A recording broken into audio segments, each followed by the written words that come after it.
Welcome back, folks. Welcome back to Living with Anxiety and Depression and Addiction. Sheldon, can you describe to the audience how is your life today? Today, I am just a little over 14 months clean. In 19 days, I'll be 15 months. And it actually feels good that finally I'm becoming, part of the solution. And my mission is just to give back and do service and help others who are struggling with anxiety and depression and addiction. In 2015, I was introduced to Narcotics Anonymous, Cocaine Anonymous, Alcoholics Anonymous, and also rehab facilities and detox facilities and sober living houses. I put myself in all of those programs because I needed as much as help that I could get. And what I learned in the past 3 years that I could, surrender myself to a higher power, to my understanding. So you don't have to surrender yourself to God. That's the beautiful thing about coming into the program. It's not a religious program, it's a spiritual program to your understanding. And the thing is, I had to surrender myself to the program. And when I did that, I actually took the cotton on my ears and I listened. I went to a rehab facility last year, January 2018, and I did a 28-day program. And after that, I went to a sober living house for 6 months, and then after I got my own place. And right now, I am definitely a productive member of society. I try to inspire people by sending out positive messages through like Facebook. I use Facebook as a platform to kind of send out my message and stuff like that. And also I have a family now. I have a family. I met so many incredible people and all these fellowships. And also, I do jiu-jitsu. I have a jiu-jitsu family, you know. So life is good. Life is good. Life is beautiful. No complaints. Life is really beautiful now. And the thing is, like, I want to tell people out there, like, life is not perfect. Obviously, we live life on life's terms, and we definitely get curveballs thrown at us.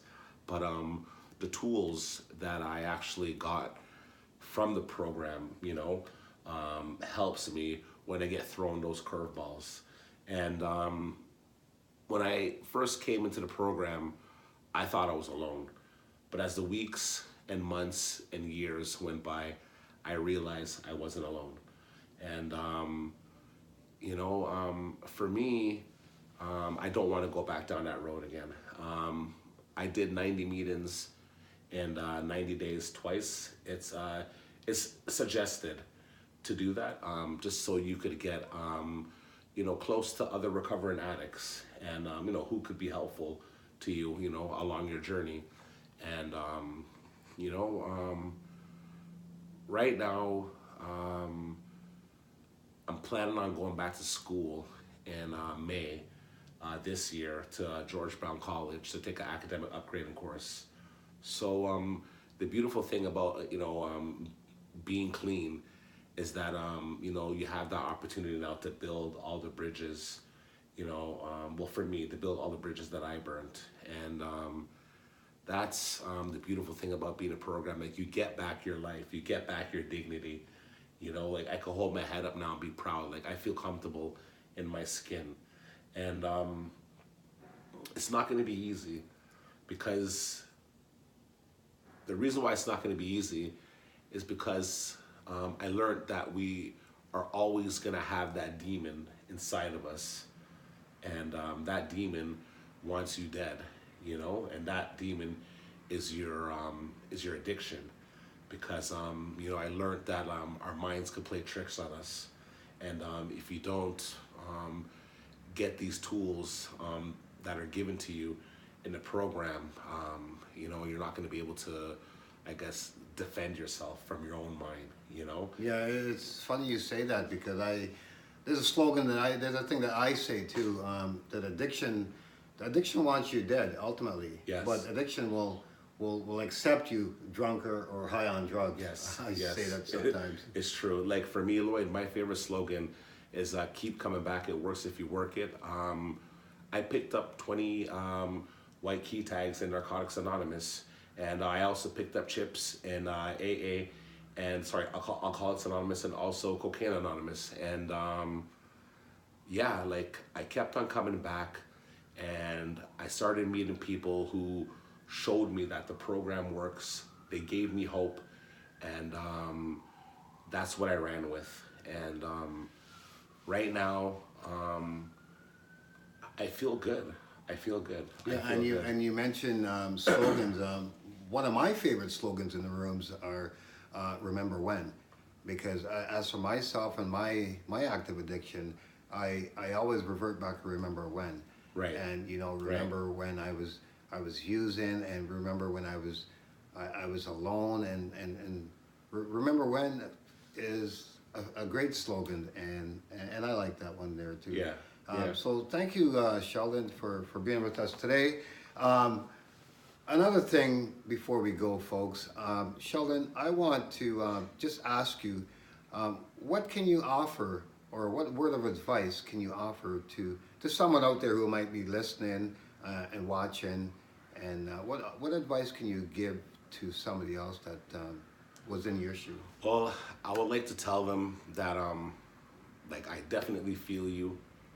I know where you're coming from. I grew up in a dysfunctional household, and I lost my eyesight, and I've been an addict in active addiction for 18 years. I honestly didn't think I was going to get clean, and here I am today doing this interview with you, almost 15 months clean. I would say stay strong. There are definitely resources out there to give you help. It's just for you. It's just for you to surrender yourself, come into the program and try it out. The first time I came into the program, I didn't think the program was for me, but as the years went by, I realized that this is something that I needed. And at the end of the day, I would like to just say, try to find what works for you, because what worked for me might not work for you. What worked for you might not work for other person out there, but you could definitely find who you are in the program by just even reading the literature and the 12 steps. There's a lot of people out there who are willing to sponsor, and there's counselors out there. There's the resources are out there. Well, thank you very much, Sheldon, for being thank you, brother. for being the first guest on our show. I was a little nervous, but thank you, brother. Yeah, thank you. And folks, join us next broadcast. I will be having Ed Baliski. He's going to be our next guest. And thank you for watching, and have a good night.